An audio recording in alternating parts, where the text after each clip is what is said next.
لما تكون مزعل حد وتقرر تصالحه، اتعلم وقتها انك تفرق بين الصلح وبين الاستهانة.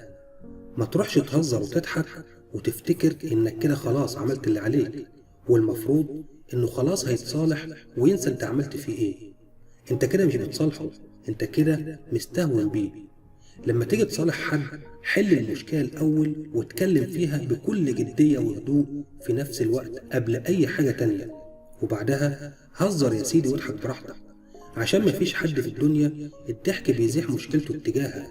بالعكس، ده بيشوفك مستهين بيه وبإحساسه، وهتلاقيه بيتعصب بزيادة وانت مش عارف ليه بيحصل ده كله. ما تعقدش الدنيا زيادة، وخلي في نقطة نظام كده في طريقتك معاه، والضحك وكل حاجة هتيجي لوحدها بعد كده، وهتكون من القلب كمان مش فض مجالس. وكمان هتضمن ان المشكلة اتحلت واتمسحت تماما من ذاكرته، ومش هيرجع يعيدها لك تاني ويقول لك فاكر لما عملت كذا وكذا. بتحصل صح؟ طيب خاطب عقله الأول واسأله مالك، وابدأ حط حلول ووعود لكل طرف فيكم عشان المركب تعدي، بدل ما المشاكل تتكربس فوق بعضها وتلاقيكوا بعدتوا عن بعض.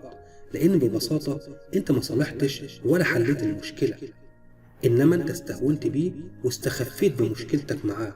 بلاش تستهين بحد، لأنك أكيد ما ترضاش على نفسك. دمتم بخير.